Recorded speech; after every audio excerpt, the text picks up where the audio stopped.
പ്രധാനമന്ത്രി മോദി പങ്കെടുക്കുന്ന ഒരു ചടങ്ങ്. ജനറൽ നരവന അദ്ദേഹത്തിൻ്റെ തൊട്ടടുത്ത് നിൽക്കാനായിട്ട് അടുത്തേക്ക് വന്നു. പെട്ടെന്ന് SPG നരവനെ പിടിച്ചു മാറ്റി. ഇത് 2017 2017 ഇദ്ദേഹം ആർമി ചീഫ് ആയിട്ടില്ല, അദ്ദേഹം ജനറൽ ഓഫീസർ കമാൻഡിംഗ് ആയിട്ട് ഡൽഹിയിലുള്ള സമയത്താണ്. അപ്പോൾ ഉന്നത സൈനിക ഉദ്യോഗസ്ഥനാണ്. പ്രധാനമന്ത്രിയുടെ തൊട്ടടുത്ത് ചേർന്ന് നിൽക്കാൻ ശ്രമിച്ചു. SPG സ്വാഭാവികമായിട്ടും പിടിച്ചു മാറ്റി. അത് അദ്ദേഹത്തിൻ്റെ ഈഗോയെ വല്ലാതെ ഹർട്ട് ചെയ്തു. അത് ഒരു ജനറലിനെ SPG പിടിച്ചു മാറ്റി എന്നുള്ളത് അത്യാവശ്യം ചർച്ചയാവുകയും ചെയ്തു. അതിനുശേഷം പിന്നീട് ബാങ്കറ്റ് ഹാളിൽ മോദി നരവനെ അടുത്ത് കണ്ടു. മോദി തമാശയായിട്ട് പറഞ്ഞു, ഇയാൾ എന്നെ അങ്ങ് കൊന്നു കളഞ്ഞല്ലോ എന്ന് പറഞ്ഞു. അതായത് ഒരു ഇൻസൾട്ടായി എന്നുള്ളതാണ് തമാശ രൂപേണ മോദി പറഞ്ഞത്. അന്ന് രാത്രി നരവനെ വീട്ടിൽ വന്നിട്ട് ഭാര്യയോട് പറഞ്ഞു, ഞാൻ ഇനി ഇന്ത്യൻ സൈന്യത്തിൻ്റെ മേധാവിയാകാൻ പോകുന്നില്ല, നിനക്ക് അങ്ങനെ ഒരു സ്വപ്നമുണ്ടെങ്കിൽ അതങ്ങ് മടക്കി വെച്ചേക്ക് എന്ന് പറഞ്ഞു. ഇത് 4 സ്റ്റാർസ് ഓഫ് ഡെസ്റ്റിനി എന്ന് പറയുന്ന നരവനയുടെ പുസ്തകത്തിൽ നരവനെ എഴുതിയിട്ടുണ്ട് എന്നാണ് പറയുന്നത്. അപ്പോൾ ഉന്നത സൈനിക ഉദ്യോഗസ്ഥനെ SPG പിടിച്ചു മാറ്റിയതിൻ്റെ ഒരു ഈർഷ്യ അദ്ദേഹത്തിനുണ്ടായിരുന്നു. പക്ഷേ മോദി അതൊന്നും ചെയ്തില്ല. മോദി അദ്ദേഹത്തെ സൈനിക തലവനാക്കി.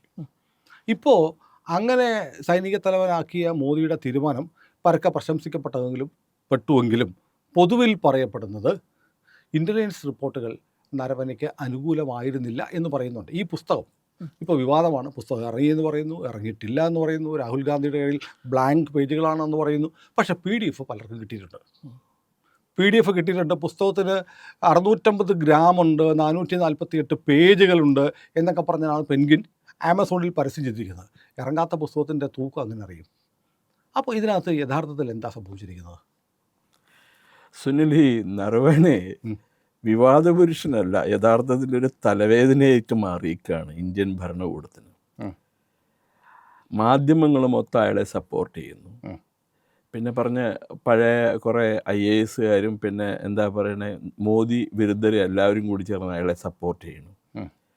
ഇതിലൊരു കാര്യം തന്ത്രപൂർവ്വം ഇവർ മറക്കുന്നുണ്ട്. ജനറൽ റാവത്തിന് ശേഷമാണല്ലോ ഇദ്ദേഹം കരസേനാ മേധാവിയാവുന്നത്. ജനറൽ റാവത്തിൻ്റെ ഇൻറ്റഗ്രിറ്റിനെ പറ്റി കഴിവിനെ പറ്റി ഒന്നും ചോദിക്കേണ്ട ആവശ്യമില്ല, ആർക്കും സംശയമില്ല. അപ്പോൾ ഇദ്ദേഹം ലഫ്റ്റനന്റ് ജനറൽ ആയിരുന്നു ആ സമയത്ത്, ഡൽഹി ഏരിയ കമാൻഡർ ആയിരുന്നു എന്താ. പക്ഷേ ആർമിക്ക്, ഇന്ത്യൻ ആർമിക്കാണെങ്കിലും ഇന്ത്യൻ നേവിക്കാണെങ്കിലും ഇന്ത്യൻ എയർഫോഴ്സിനാണെങ്കിലും ഒരു പാറ്റേൺ ഉണ്ട്. ഒരു നിശ്ചിത പാറ്റേണിലാണ് അവരുടെ സൈനിക മേധാവികളെ അവർ തിരഞ്ഞെടുക്കുന്നത്. അപ്പം നമ്മുടെ സൈനിക മേധാവികൾ ഇപ്പോൾ ഒരു ഉദാഹരണത്തിന് ഒരു കമ്മീഷൻ, ഒരു ഓഫീസർ കമ്മീഷൻ കിട്ടിക്കഴിഞ്ഞ് ലെഫ്റ്റനൻ്റ് ആയിക്കഴിഞ്ഞാൽ, പണ്ടായിരുന്നു സെക്കൻഡ് ലെഫ്റ്റനൻറ്റ്, ഇപ്പം നേരിട്ട് ലെഫ്റ്റനൻ്റ് ആവുക ചെയ്യാം. പ്രൊമോഷൻ കിട്ടി കാലക്രമേണ ഒരു മേജർ, പിന്നെ മറ്റേ കേണൽ, ദെൻ ബ്രിഗേഡിയർ ഒക്കെ ആയി കഴിയുമ്പോൾ തന്നെ അവർക്കറിയാം, കരസേനയുടെ തലപ്പത്തിരിക്കണവർക്ക് അറിയാം ഇതിൽ ആരാണ് ചീഫ് ആവാൻ പോകുന്നത്. അപ്പം അങ്ങനെ ഒരു നിശ്ചിത റാങ്ക് അവർ തയ്യാറാക്കിക്കൊണ്ടേയിരിക്കും ആ സമയത്ത്, ആളുടെ കഴിവും ഇതെല്ലാം നോക്കിയിട്ട്. പിന്നെ അത് കഴിഞ്ഞ് നമ്മുടെ വെല്ലിംഗ്ടണിലുള്ള ഡിഫൻസ് സർവീസ് സ്റ്റാഫ് കോളേജ്, പിന്നെ അതുപോലെ മറ്റേ വേറൊരു കോളേജ് ഉണ്ട് ഡൽഹിയിൽ, അവിടെ അപ്പോഴത്തെ ട്രെയിനിങ്, ഇതിലെല്ലാം അസസ്മെൻ്റ് ഉണ്ട്, ഡെയിലി അസസ്മെൻ്റ് ഉണ്ട്. അപ്പം അന്ന് ഈ ജനറൽ റാവത്ത് റിട്ടയർമെൻ്റ് ആവാറായി കഴിഞ്ഞപ്പോൾ തൊട്ട് മാധ്യമങ്ങളിൽ വാർത്ത വന്നിരുന്നു, അടുത്ത കരസേനാ മേധാവി ആരും. ഒരു ചോദിച്ചില്ല. അത് കാരണം ഇയാൾ കരസേനാ മേധാവി ആവാൻ സാധ്യത കുറവാണെന്ന് അറിഞ്ഞുകൊണ്ടാണ് അങ്ങനെ അന്നൊരു വിവാദം സൃഷ്ടിച്ചത്. അപ്പോൾ തന്നെ ചില സംശയം ഉണ്ടായിരുന്നു. കാരണം ഇയാൾ എത്ര ഒരു കേപ്പബിൾ ആയിട്ടുള്ള ഉദ്യോഗസ്ഥനാണെന്ന് ആർക്കും എന്താ പറയണ ഉറപ്പൊന്നും ഉണ്ടായില്ല, ഗ്യാരണ്ടി ഒന്നും ഉണ്ടായിരുന്നില്ല. അതാണ് അദ്ദേഹത്തിൻ്റെ ബോഡി ലാംഗ്വേജ് കാണുമ്പോൾ തന്നെ അറിയാം അയക്കാൻ കോൺഫിഡൻസ് ഇല്ല എന്നുള്ളവർ. അല്ലെങ്കിൽ പിന്നെ ഈ പ്രശ്നം, ഈ പുസ്തകം ഈ വിവാദം വന്ന ദിവസമായിരിക്കും ഒരു ഒറ്റ സെൻറ്റൻസിൽ പ്രശ്നം ഒതുക്കാവുന്നേ ഉണ്ടായിരുന്നുള്ളൂ. എനിക്ക് ഇതുമായിട്ട് യാതൊരു ബന്ധമില്ല, ഞാൻ ഇങ്ങനൊരു കാര്യം എഴുതിയിട്ടുമില്ല എന്നാണ് പറഞ്ഞു കഴിഞ്ഞിട്ടുണ്ടെങ്കിൽ. അതല്ലെങ്കിൽ ഞാൻ പുസ്തകം എഴുതിയിട്ടുണ്ട്, പക്ഷേ കരസേനയുടെ തലപ്പത്തിരിക്കണവർ അത് റിവ്യൂ ചെയ്തുകൊണ്ടിരിക്കുക, രാജ്യരക്ഷാ മന്ത്രാലയം അത് റിവ്യൂ ചെയ്തുകൊണ്ടിരിക്കുകയാണ്. ഇതിലകത്ത് എനിക്ക് യാതൊരു പങ്കുമില്ല. അവർ റിവ്യൂ ചെയ്ത് അവർ കൊടുക്കണതാണ്, ഞാൻ ഒരു സോൾജിയർ എന്നുള്ള രീതിയിൽ ഞാൻ ചെയ്യുക, എനിക്കിതിനകത്ത് യാതൊരു പങ്കുമില്ല എന്ന് പറഞ്ഞാൽ ഈ പ്രശ്നം മുഴുവൻ തീർന്നു. ഇയാളുടെ നിശബ്ദത, പിന്നെ അതുപോലെ ഇയാൾ മുൻ കരസേനാ മേധാവിയാവുന്നതിന് തൊട്ട് മുമ്പുള്ള ദിവസങ്ങളിലെ ദേശീയ മാധ്യമങ്ങളിലുള്ള ചർച്ച, ഇതെല്ലാം തന്നെ ഇദ്ദേഹത്തിൻ്റെ ഉദ്ദേശ ലക്ഷ്യങ്ങളെ നമ്മൾ സംശയിക്കേണ്ടിയിരിക്കുന്നു. ഇവർക്ക് വേണമെങ്കിൽ ഈ കരസേനാ മേധാവിയോ നാവികസേനാ മേധാവിയോ അതല്ലെങ്കിൽ വ്യോമസേനാ മേധാവിയോ ആവണം എന്നുണ്ടെങ്കിൽ ഇപ്പോഴത്തെ സിറ്റുവേഷനിൽ ദേശീയ സുരക്ഷാ ഉപദേഷ്ടാവിനും രാജ്യരക്ഷാ വകുപ്പ് മന്ത്രിക്കും ആഭ്യന്തരമന്ത്രിക്കും തൃപ്തിയായി അവർ പ്രധാനമന്ത്രിയോട് പറഞ്ഞാൽ മാത്രമേ അങ്ങനെ ഒരാൾക്ക് പ്രൊമോഷൻ കിട്ടുകയുള്ളൂ. അപ്പോൾ ഇദ്ദേഹത്തിൻ്റെ പേരിൽ എന്തോ പ്രശ്നം ഉണ്ടായിട്ടുണ്ടെന്നുള്ള കാര്യം സംശയം ഉറപ്പാണ്. മോദി ഇതൊന്നും പരിഗണിക്കാതെ അല്ല, അവർ ഒരു പാറ്റേൺ ഉണ്ടല്ലോ ഈ പറഞ്ഞ പോലെ, എന്താ അത് ഡിസ്റ്റർബ് ചെയ്യാൻ താല്പര്യപ്പെട്ടിട്ടില്ല. ഇപ്പം ഉദാഹരണത്തിന് ഇപ്പം പറയാൻ പാടില്ല, സുപ്രീം കോടതി ജഡ്ജിമാരെയും ഹൈക്കോടതി ജഡ്ജിമാരെയൊക്കെ അപ്പോയിൻ്റ് ചെയ്യണത് ക്യാബിനറ്റിൻ്റെ കൂടി അറിവോടുകൂടി ആയിരിക്കണം എന്നാണ് പറയണത്. ഇപ്പം പലരും എന്താ പറയണ, ആ കസേരയിൽ ഇരിക്കാൻ യോഗ്യരല്ല എന്നുള്ള അവർ സ്വയം തെളിയിച്ചു കഴിഞ്ഞിട്ടുണ്ട്. ഇപ്പം ഏറ്റവും അടുത്ത കാലത്ത് നടന്നൊരു സംഭവം ഉണ്ടല്ലോ, നമ്മുടെ രാജസ്ഥാനിലെ ആരവല്ലി പർവ്വതനിരകളുമായിട്ട് ബന്ധപ്പെട്ട തിരിച്ചു വിളിച്ചത് റദ്ദാക്കി കളഞ്ഞില്ല, സൂര്യകാന്ത് റദ്ദാക്കിയില്ലേ. ഇതിനു മുമ്പ് പിന്നെ നീറ്റിന്റെ റിസൾട്ട് ഞാൻ ഒരിക്കൽ നമ്മൾ സംസാരിച്ചിരുന്നു. ഈ അൽത്തമാസ് കബീർ എന്ന് പറഞ്ഞൊരു ജഡ്ജ് റിട്ടയർ ചെയ്യണ അന്ന് രാവിലെ ഈ വിധി പ്രഖ്യാപിച്ചിട്ട് അടുത്ത ഫ്ലൈറ്റിന് നാട്ടിൽ പോയി, കൽക്കത്തയ്ക്ക് പോയി. അത് കഴിഞ്ഞു വന്ന ജസ്റ്റിസ് ദത്തു ആണ് തോന്നുന്നു. ദത്തുവിന് ഈ വിധിയിൽ സംശയം തോന്നി, അദ്ദേഹം റീകോൾ ചെയ്ത് കഴിഞ്ഞിട്ട് എന്താ പറയണ, അപ്പൊ ആരവല്ലിക്കുന്നിന്റെ വലിയ ദോഷമായിരുന്നു. നമ്മുടെ സഖ്യപർവ്വതം പോലെ വലിയ പാരിസ്ഥിതിക പ്രത്യാഘാതം ഉണ്ടാക്കാവുന്ന ഒരു നടപടിയാണ് 100 മീറ്ററിൽ താഴെയുള്ള എല്ലാ കുന്നുകളും പൊളിച്ചെടുക്കാം എന്ന് ആണ് ഗവായി പറഞ്ഞത്. അതെ അതെ അതെ അത് പക്ഷെ അതിൽ നമ്മൾക്ക് ആ ഒരു മനുഷ്യനോട് എനിക്ക് വളരെ അർണബ് ഗോസ്വാമിയോട് അയാളെ ഒന്നും കൂസാക്കിയില്ല, ഇടിച്ച് പൊളിച്ച് എന്താ പറയുക, അയാൾ ആ കേസിന് അയാൾ ഹൈലൈറ്റ് ചെയ്ത് കൊണ്ടുവന്ന്. അപ്പോൾ ഇവിടുത്തെ ആൾക്കാർ ഗോഡി മീഡിയ ആണ്, അതാണ് ഇതാണ്, അർണബ് ഗോസ്വാമി തെറ്റി BJPക്ക് അല്ല റിപ്പബ്ലിക് TVക്ക് എന്തോ കോൺട്രാക്റ്റ് കിട്ടിയിട്ടില്ല അതുകൊണ്ടാണെന്നൊക്കെ പറഞ്ഞുണ്ടാക്കി. ഞാൻ അന്നും പറഞ്ഞിരുന്നു. അപ്പം എൻ്റെ അടുത്ത് കഴിഞ്ഞ ദിവസം എന്താ പ്രജിത തന്നെ ചോദിച്ചിരുന്നു, അർണബ് ഗോസ്വാമി BJP കേട്ടത്. ഞാൻ പറഞ്ഞു BJP ആയിട്ട് തെറ്റാനായിട്ട് അദ്ദേഹം BJP ആയിട്ട് അതൊരു ഇഷ്ടമല്ല, പിന്നെ പ്രധാനമന്ത്രിക്കും ഇവരെ വലിയ ഇഷ്ടം. പ്രധാനമന്ത്രി ഒരു മീറ്റിങ്ങിൽ വെച്ചിട്ട് അർണബ് ഗോസ്വാമി ഉണ്ടായിരുന്നു. ആ മീറ്റിങ്ങിൽ വെച്ച് പ്രധാനമന്ത്രി പറഞ്ഞു, ഞാൻ എൻ്റെ ലൈവ് ടെലികാസ്റ്റ് കണ്ടുകൊണ്ടിരുന്ന, Arnab, though I don't see you every day, every night, I hear you every night. ഈ ചാനലിലെ ബഹളം എന്നും കേൾക്കുന്നുണ്ട്. അപ്പോൾ ബഹളത്തിന് ഒരു മാധ്യമ പ്രവർത്തകൻ തീരുമാനിച്ചാൽ സുപ്രീം കോടതിയുടെ തെറ്റായ ഒരു വിധിയെ അടുത്ത ചീഫ് ജസ്റ്റിസിനെ കൊണ്ട് തിരിച്ചു വിളിപ്പിച്ച് മാറ്റാവുന്ന കാര്യകാരണ സഹിതമാണ് അദ്ദേഹം ഈ കേസ് കൊണ്ടുവന്നത്. കേന്ദ്ര സർക്കാരിനൊരു പങ്കുമില്ല. റിട്ടയർ ചെയ്ത ഗവായി എന്നുള്ള ചീഫ് ജസ്റ്റിസ് എന്തിന്റെ പേരിലാണെന്നറിയില്ല, വലിയ പാരിസ്ഥിതിക നാശം ഉണ്ടാക്കുന്ന ഒരു വിധി പുറപ്പെടുവിച്ച് ആരെ സഹായിക്കാനാണെന്നുള്ള ചോദ്യം ബാക്കിയാണ്. അല്ല, നമുക്ക് ഏതായാലും ഓൾ ഈസ് ഗുഡ് ദാറ്റ്. പക്ഷേ സാർ, ഒരു കാര്യം ഇതിനകത്ത് ഈ പുസ്തകത്തെ കുറിച്ച് ഇപ്പോൾ പറയുന്നത്, ഇതിൻ്റെ പുസ്തകത്തിൻ്റെ PDF വായിച്ചു എന്ന് പറയുന്ന ചില ആളുകളുടെ കമൻറ്റ്സ് ഞാൻ കണ്ടു, ചില വീഡിയോകൾ കണ്ടു. അതിൽ പറയുന്നുണ്ട് ഈ പുസ്തകത്തിൻ്റെ ആദ്യത്തെ 5-6 ചാപ്റ്ററുകൾ പരമ ബോറാണ്. പിന്നെയുള്ളത് നമ്മുടെ ഇന്ത്യൻ ആർമിയുടെ ഫോർമേഷൻസ്, ഓപ്പറേഷണൽ മെത്തേഡ്സ്, ഇതൊക്കെ ഈ പുസ്തകത്തിൽ പറയുന്നുണ്ട് എന്നാണ് പറയുന്നത്. അങ്ങനെ ഒരിക്കലും ഒരു സൈനിക മേധാവി എഴുതാൻ പാടില്ല. അത് മറ്റ് രാജ്യക്കാർക്ക് രാജ്യത്തിൻ്റെ രഹസ്യം ചോർത്തുന്നത് പോലെയാണ്.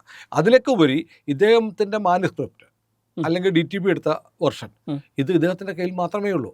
അത് കേന്ദ്ര സർക്കാരിൻ്റെ അനുമതി കിട്ടിയതിന് ശേഷം മാത്രമേ പുറത്തുവിടാൻ പാടുള്ളൂ. അത് കാരവൻ മാഗസിനിൽ അടിച്ചു വരുന്നു. പെൻഗ്വിൻ അത് പബ്ലിഷ് ചെയ്യാൻ പോകുന്നു, പബ്ലിഷ് ചെയ്തു എന്നാണ് ആ പെൻഗ്വിൻ്റെ ഡോക്യുമെൻ്റ് കണ്ടാൽ കാണുന്നത്.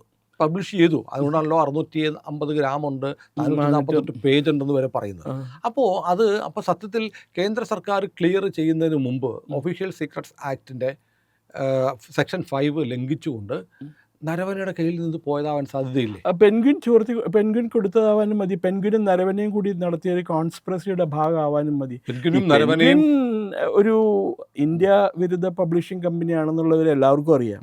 ഈ 2014 ശേഷം പെൻഗ്വിൻ എത്രമാത്രം പുസ്തകങ്ങളാണ് പബ്ലിഷ് ചെയ്തിരിക്കുന്നത് അറിയോ കേന്ദ്ര ഗവൺമെൻറ്റിനും മോദിക്കും എതിരായിട്ട്. ഞാനത് കേന്ദ്ര ഗവൺമെൻറ്റിനും മോദിക്കും എതിരായിട്ട് പുസ്തകം പബ്ലിഷ് ചെയ്തതുകൊണ്ട് അവർ ഇന്ത്യ വിരുദ്ധ ഫോഴ്സ് ആണെന്ന് പറയുന്നില്ല. പക്ഷെ അവർ മറ്റ് വോയിസ് ഉണ്ട്, ദ അൺഹേർഡ് വോയിസ് ഉണ്ട്, അത് പബ്ലിഷ് ചെയ്യാനായിട്ട് അവർ കൂസാക്കിയിട്ടില്ല. അല്ല, ഇന്ത്യൻ പബ്ലിഷർ അല്ലല്ലോ. അല്ല, അവർ it's a American publishing company. അവൻ്റെ വെൻഡി ടേണിഗർ, നമ്മൾ കഴിഞ്ഞ ദിവസം സംസാരിച്ചില്ലേ, വെൻഡി ടേണിഗറിന് ഓൾട്ടർനേറ്റ് ഹിസ്റ്ററി ഓഫ് ഇന്ത്യ. അതേപോലെ തന്നെ വേറൊരു സ്ത്രീയുടെ ഇവരിപ്പോൾ കുത്തിപ്പൊക്കിക്കൊണ്ട് നടക്കുന്നുണ്ട് ഇവിടുത്തെ എന്താ ഇടതുപക്ഷ ബുദ്ധിജീവികളൊക്കെ, ഓഡ്രി ട്രൂട്സ്കെ എന്ന് പറഞ്ഞ നമ്മുടെ ഔറംഗസീബിനെ വെള്ള പൂശിക്കൊണ്ടുള്ള 2 പുസ്തകം എഴുതിയിട്ടുണ്ടായിരുന്നു. അപ്പോൾ ഇത് പെൻഗ്വിൻ, അതുപോലെ തന്നെ എന്താ മജോറിറ്റേറിയനിസം എന്ന് പറഞ്ഞൊരു വലിയ പുസ്തകമുണ്ട്. ആ പുസ്തകം ഞാൻ ഭയങ്കര വലിയ ആഗ്രഹത്തോട് മേടിച്ച് വായിച്ചാണ്. ഇപ്പോൾ അതെന്താ കുഴപ്പം വെച്ചാൽ ആരും മേടിക്കാൻ കൂടില്ല എൻ്റെ കയ്യിൽ നിന്ന്. എനിക്ക് അത് എങ്ങനെയെങ്കിലും തലേന്ന് ഒഴിച്ചു കൂട്ടാൽ മതി. ഒരു മനുഷ്യന് ഞങ്ങൾക്ക് വേണ്ട സന്തോഷത്തോടെ സ്വീകരിക്കണം എന്തെങ്കിലുമൊക്കെ ഇവർക്കെതിരെ ഗവൺമെൻറ്റിനെതിരെ പറയാൻ കിട്ടുമല്ലോ എന്ന് വിചാരിച്ചിട്ട് കിട്ടിയതാണ്. ഈ ചർവീത പോലെ ഇത് മാത്രമേ അവർക്ക് പറയാനുള്ളൂ. കമ്മ്യൂണലിസം, ഗുജറാത്ത്, പിന്നെ മജോറിറ്റേറിയനിസം, തൃശ്ശൂലം, ഇതൊക്കെ പറയാനുള്ളൂ. അപ്പോൾ ഇത് ഈ നരവനെ ഇപ്പം ശരിക്കും ഒരു എന്താണ് പറയുന്നത്, നീഡിൽസ് ഓഫ് സസ്പീഷൻ, സംശയത്തിൻ്റെ എല്ലാ സൂചിമുനകളും നർവനയിലേക്കാണ് നീളുന്നത്. Penguin, Naravane, Rahul Gandhi, behind the curtain George Soros. അതുണ്ടാവും തീർച്ചയായിട്ടും. അതില്ലാണ്ട് നടക്കൂലല്ലോ. ഇവിടെ ഇത്രയും പൈസയും മുടക്കി ഇത്രയും ഇത് ചെയ്യണം എന്നുണ്ടെങ്കിൽ. സുനിൽ, വേറൊരു കാര്യം അറിയില്ലേ സുനിലിന്? കിത്തനെ ഗസി ആയേ കിത്തനെ ഗസി ഗയേ എന്ന് പറഞ്ഞ് ഒരു പുസ്തകം ഒരു 3 വർഷം മുമ്പ് വന്നിരുന്നു. ലെഫ്റ്റനൻറ്റ് ജനറൽ ടൈനി ധില്ലൻ എന്ന് പറഞ്ഞ് ചിനാർ ഗ്രൂപ്പിൻ്റെ നോർത്തേൺ സെക്ടറിലെ എന്താ പറയുക, ഈ ഇന്ത്യ ചൈനീസ് ബോർഡറിൻ്റെയാണ്. അവിടുത്തെ കമാൻഡറായിരുന്നു അദ്ദേഹം. ഞാൻ വിചാരിച്ച അദ്ദേഹം ചീഫ് ഓഫ് സ്റ്റാഫ് ആവുന്ന എൻ്റെ പ്രശസ്തനായ ഒരു ഓഫീസർ. അതെ അതെ അതെ. അദ്ദേഹം ഒരു പുസ്തകം എഴുതിയിരുന്നു. വളരെ ഈ സുനിൽ പറഞ്ഞ പോലെ സൈനിക ഫോർമേഷനെ കുറിച്ചും അവർ ഫോളോ ചെയ്ത മോഡസ് ഓപ്പറാൻഡിനെ കുറിച്ചൊക്കെ അദ്ദേഹം വിശദമായിട്ട് എഴുതിയിട്ടുണ്ട്. ഒരു വിവാദവും സൃഷ്ടിച്ചിട്ടില്ല. It was very encouraging, inspiring, entertaining book. ഒരു കുഴപ്പമുണ്ടായില്ലല്ലോ. അദ്ദേഹം ഒന്നും പറഞ്ഞിട്ടില്ല. അദ്ദേഹം ഇതുപോലെ അപ്രൂവൽ കിട്ടിയിട്ടില്ല ആ പുസ്തകം പ്രസിദ്ധീകരിച്ചിട്ടുണ്ട്. ഡൽഹി പോലീസ് എഫ്ഐആർ ഇട്ടു, അന്വേഷണം നടക്കുന്നു. ചോദ്യം ചെയ്തു. പെൻഗ്വിനിൽ ആരൊക്കെയോ ചോദ്യം ചെയ്തു. നരവനെ ചോദ്യം ചെയ്യുമല്ലോ. നർവനെയും ചോദ്യം ചെയ്യും തീർച്ചയായിട്ടും. They are waiting for it's a slow process. അവർ വെയിറ്റ് ചെയ്തു. കാരണം ഔദ്യോഗിക രഹസ്യ നിയമം വയലേറ്റ് ചെയ്തതിൻ്റെയാണ്. പിന്നെ ഈ ഗവൺമെൻറ്റിനെ കുറിച്ച് ഒരു കാര്യത്തിൽ നമുക്കൊന്നും പറയാൻ എന്താ പറയുക, കുറ്റപ്പെടുത്താൻ പറ്റില്ല. കാരണം അവർ നിലവിലുള്ള സിസ്റ്റം എന്താണോ അതനുസരിച്ചിട്ടാണ് അവർ പോയിക്കൊണ്ടിരിക്കുന്നത്. ഇങ്ങനെ അപ്പോയിൻമെൻറ്റിൻ്റെ കാര്യത്തിൽ സുനിൽ ഓർക്കണില്ല, IBയുടെ ഡയറക്ടർ. അതെ അതെ, സയ്യിദ് ആസിഫ് ഇബ്രാഹിം. അതെ, ഇബ്രാഹിം മൻമോഹൻ സിംഗ് അപ്പോയിന്റ് ചെയ്താണ്. അദ്ദേഹത്തിൻ്റെ ഫുൾ ടൈം കഴിയണവരെ അദ്ദേഹത്തിന് ആ സർവീസിൽ തുടരാൻ പറ്റും. അത് മാത്രമല്ല, സർവീസ് കഴിഞ്ഞിട്ട് അദ്ദേഹത്തിന് ഏറ്റവും തന്ത്രപ്രധാനമായ തീവ്രവാദ വിരുദ്ധ സേനയുടെ അഡ്വൈസറായിട്ട്, ഗവൺമെൻറ്റിൻ്റെ അഡ്വൈസറായിട്ട് അപ്പോയിന്റ് ചെയ്യുകയും ചെയ്തു. അപ്പോൾ ഈ ഗവൺമെൻറ്റിന് മതേതര ഗവൺമെൻറ് അല്ല, മറ്റേ സെക്യുലർ ഗവൺമെൻറ് അല്ല എന്ന് പറയാൻ പറ്റില്ലല്ലോ. സാധാരണ ഒരു ഗവൺമെൻറ് വരുമ്പോൾ മുൻ സർക്കാർ നിയമിച്ചവരെ എല്ലാവരെയും മാറ്റും. പ്രത്യേകിച്ച് ഒരു മുസ്ലിം, ഇന്ത്യയിലെ ആദ്യമായിട്ടാണ് IBയുടെ തലവനായിട്ട് സയ്യിദ് ആസിഫ് ഇബ്രാഹിം വരുന്നത്, ഒരു മുസ്ലിം വരുന്നത്. അദ്ദേഹത്തിന് ടേം പൂർത്തിയാക്കാൻ മോദി സമ്മതിച്ചു, എക്സ്റ്റൻഷൻ കൊടുക്കാന്ന് പറഞ്ഞിരുന്നു. അല്ല, അതിനിടയ്ക്ക് വേറൊരു വാർത്ത വന്നു, അദ്ദേഹത്തിന് എക്സ്റ്റൻഷൻ കൊടുക്കാന്ന് പറഞ്ഞു. അദ്ദേഹം പറഞ്ഞു വേണ്ടാന്ന് പറഞ്ഞു. അങ്ങനെയാണ് മറ്റേ ശർമ്മ, കേരള ഉണ്ടായിരുന്ന ദിനേശ് ശർമ്മ ചീഫായത്, കേരള കേഡർ IPS. അതെ. അപ്പോൾ ഇവര് ഒരിക്കലും ഈ എന്താ കരസേന മേധാവി നേരത്തെ പറഞ്ഞ പോലെ ചീഫ് ഓഫ് ആർമി സ്റ്റാഫ് ആണെങ്കിലും നേവൽ സ്റ്റാഫ് ആണെങ്കിലും എയർഫോഴ്സ് സ്റ്റാഫ് ആണെങ്കിലും ആ ഒരു പിന്തുടർന്ന് വന്ന ഒരു പാറ്റേൺ അവർ ഡിസ്റ്റർബ് ചെയ്യാനായിട്ട് താല്പര്യപ്പെട്ടിട്ടില്ല. അവർ seniority, yes it is like the. പിന്നെ എവിടെയാണ് ഒരു സീനിയോറിറ്റിയുടെ ഒരു ചെറിയ പ്രശ്നം വന്നതെന്ന് പറഞ്ഞാൽ, ഒരു കരസേനാ മേധാവി സർവീസിലിരിക്കുമ്പോൾ മരിച്ചുപോയി. ജനറൽ ജോഷി എന്ന് പറഞ്ഞ് ഉത്തരാഖണ്ഡുകാരൻ. അദ്ദേഹം മരിച്ചിട്ട് ഇപ്പോൾ കുറച്ച് നാളായി, ഒരു 10-15 വർഷം. അതോടുകൂടി അവരുടെ സ്കീം എന്താ പറയണേ മാറിപ്പോയി. ഈ പുതിയൊരാളെ കണ്ടുപിടിക്കേണ്ടി വന്നു. സർവീസിലിരിക്കുമ്പോൾ ഒരു കരസേനാ മേധാവ് മരിച്ചാൽ അടുത്ത ആളാവുക ആരാവെന്ന് പറയുമ്പോൾ അത് ഈ പ്രൊമോഷൻ പോളിസിനൊക്കെ കണ്ടുപോകാനും ബാധിക്കും. അതങ്ങനെ അത് മറ്റേവർ ഭരിച്ചിരുന്ന സമയത്താണെന്ന് തോന്നുന്നു. ജനറൽ ജോഷി, ഉത്തരാഖണ്ഡുകാരൻ, അദ്ദേഹം മരിച്ചു, യുപിയുടെ കാലത്താണ്. അതെ. അപ്പോൾ ഇവർ ഈ നർവാനയോട് ഇപ്പം വേറൊരു കാര്യത്തിൽ ഇപ്പോൾ ഒരു ആർമിയിലെ ലെഫ്റ്റനന്റ് ജനറൽ എന്ന് പറഞ്ഞു കഴിഞ്ഞിട്ടുണ്ടെങ്കിൽ പ്രധാനമന്ത്രിയോടൊന്നും പോയി ചേർന്ന് നിൽക്കാനൊന്നും പറ്റുമൊന്നുമില്ല. അതാണ് നമ്മൾ തുടക്കത്തിൽ പറഞ്ഞത്. അതുപോലെ ഇപ്പം പ്രധാനമന്ത്രിയോട് വളരെ സൗഹൃദം പുലർത്തിയിരുന്ന, വളരെ ഫ്രീ ആയിട്ട് പെരുമാറിയിരുന്ന ഒരേ ഒരു ചീഫ് ഓഫ് ആർമി സ്റ്റാഫിനെ കുറിച്ച് ഞാൻ കേട്ടിട്ടുള്ളൂ, ഫീൽഡ് മാർഷൽ മാനക്ഷ. അദ്ദേഹം തന്നെ പറഞ്ഞിട്ടുണ്ട്, അദ്ദേഹത്തിൻ്റെ 2-3 ഇൻ്റർവ്യൂവിൽ അദ്ദേഹം പറഞ്ഞിട്ടുണ്ട്, അദ്ദേഹം ഇന്ദിരാഗാന്ധിനെ എന്താ വിളിച്ചിരുന്നത്, യെസ് പ്രൈം മിനിസ്റ്റർ എന്നാണ് അദ്ദേഹം വിളിച്ചുകൊണ്ടിരുന്നത്, മാഡം എന്നും കൂടിയല്ല. അപ്പോൾ YB ചവാൻ ജഗ്ജീവൻ റാം YB ചവാനാണ് തോന്നുന്നു. യു സീ പിന്നെ പ്രധാനമന്ത്രിയെ കയറി മാഡം എന്ന് വിളിക്കണം, പിന്നെ മിസ് എന്താ പ്രൈം മിനിസ്റ്റർ എന്ന് മാത്രമൊന്നും വിളിക്കരുതെന്നുണ്ട്. അപ്പം ഇദ്ദേഹം ഈ മനക്ഷ ആൾക്കാരെ മിമിക് ചെയ്യാൻ വളരെ മിടുക്കണം. അദ്ദേഹം പറഞ്ഞു, ഞാൻ ഫ്രഞ്ച് ഭാഷ മാത്രം എനിക്ക് നന്നായിട്ട് അറിയാം, വളരെ നന്നായിട്ട് അറിയാം. ഫ്രഞ്ച് ഭാഷയല്ല, മാഡം എന്ന് പറഞ്ഞാൽ ബ്രോത്തൽ ഹൗസസിൻ്റെ ഹെഡിനെയാണ്. നടന്ന സംഭവമാണ്. ഞാനിത് അദ്ദേഹത്തിനോട് ചോദിച്ച് കൺഫേം ചെയ്തിട്ടുണ്ട്. അല്ല, എനിക്ക് കഴിഞ്ഞ ഒരു എപ്പിസോഡിലും അങ്ങ് പറഞ്ഞു മനേക്ഷയെ ഇന്റർവ്യൂ ചെയ്ത ജീവിതത്തിൽ നമ്മുടെ പ്രേക്ഷകരോടൊന്ന് പറയണം. മനേക്ഷയെ പോലെയുള്ള ഇന്ത്യൻ സൈന്യത്തിൻ്റെ എക്കാലത്തെയും അഭിമാന സ്തംഭമായ ഒരാളോട് നേരിട്ട് സംസാരിച്ച് അദ്ദേഹത്തെ ഇന്റർവ്യൂ ചെയ്ത ഒരാളാണ് പ്രിയപ്പെട്ട പ്രേക്ഷകരെ എൻ്റെ മുന്നിലിരിക്കുന്ന കുമാർ ചെല്ലപ്പൻ സാർ. അദ്ദേഹം ഉറപ്പായിട്ടും മനേക്ഷയുമായിട്ടുള്ള അദ്ദേഹത്തിൻ്റെ അനുഭവങ്ങൾ, ആ ഒരു ഇൻട്രാക്ഷനെ കുറിച്ച് നമ്മളോട് പറയും. ഞാൻ ഒരു 10-15-20 മിനിറ്റ് അദ്ദേഹമായിട്ട് സംസാരിച്ചുള്ളൂ. അദ്ദേഹം ആശുപത്രിയിലായിരുന്നു, അതിന്റെ മകൾ കൂടി പറയാം. അടുത്ത എപ്പിസോഡ് കാണാൻ ഉറപ്പായിട്ടും കൂടെ ഉണ്ടാവണം. പ്രിയപ്പെട്ട പ്രേക്ഷകരെ, ഒരു ചോദ്യം കൂടെ ചോദിച്ച് അവസാനിപ്പിക്കാം പ്ലീസ്. നരവന ഈ വിവാദം എങ്ങനെ അവസാനിക്കും? നരവനെ മാപ്പ് പറയേണ്ടി വരും ഒന്നിൽ, അല്ലാതെ വേറെ there is no way out. അല്ലാതെ അല്ലെങ്കിൽ പുസ്തകം വിത്ഡ്രോ ചെയ്യേണ്ടി വരും. ഇങ്ങനെ പുസ്തകം ഞാൻ എഴുതിയിട്ടില്ല എന്ന് പറയും. കേസെടുത്ത് കഴിഞ്ഞാൽ പിന്നെ കേസെടുത്ത് കഴിഞ്ഞാൽ വലിയ പ്രശ്നമാവും. ജയിലിലെല്ലാം പോണ്ടി, അല്ലെ പിഴ അടയ്ക്കാം. ജയിലിലൊക്കെ മിനിമം പണിഷ്മെന്റ്, ആർമിയിലൊക്കെ അറിയില്ലേ, ഔദ്യോഗിക രഹസ്യ നിയമം വെളിപ്പെടുത്തി കഴിഞ്ഞാൽ മിനിമം പണിഷ്മെന്റ് അവർ ജയിൽ ശിക്ഷയാണ് അയാൾക്ക്. അതിന് അയാൾ തയ്യാറാവുമോ, അയാളെ എങ്ങനെയെങ്കിലും രക്ഷപ്പെടുത്താനേ അവർ നോക്കൂ. സർക്കാർ ഉപദ്രവിക്കില്ല. അയാൾ ഒരു കാര്യമുണ്ട്, ഈസ് എൻ ഇൻകേപ്പബിൾ ഓഫീസർ. അയാൾ കരസേനാ മേധാവിയായിരുന്നു.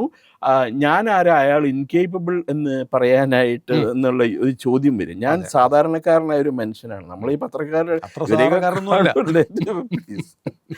അപ്പോൾ ഇയാൾ കരസേനാ മേധാവിയെ വന്നത് തന്നെ ഒരു കാണാനും കൂടി ഒരു എന്താ പറയുന്ന ഒരു പ്രതിഭ, ഒരു ഇതല്ല. അതിന് എത്രയോ കരസേന മേധാവി, ഈവൻ ജനറൽ മനോജ് പാണ്ഡെ എന്ന് പറഞ്ഞ എഞ്ചിനീയർ ചീഫ് ഓഫ് സ്റ്റാഫായിട്ട് വന്നു.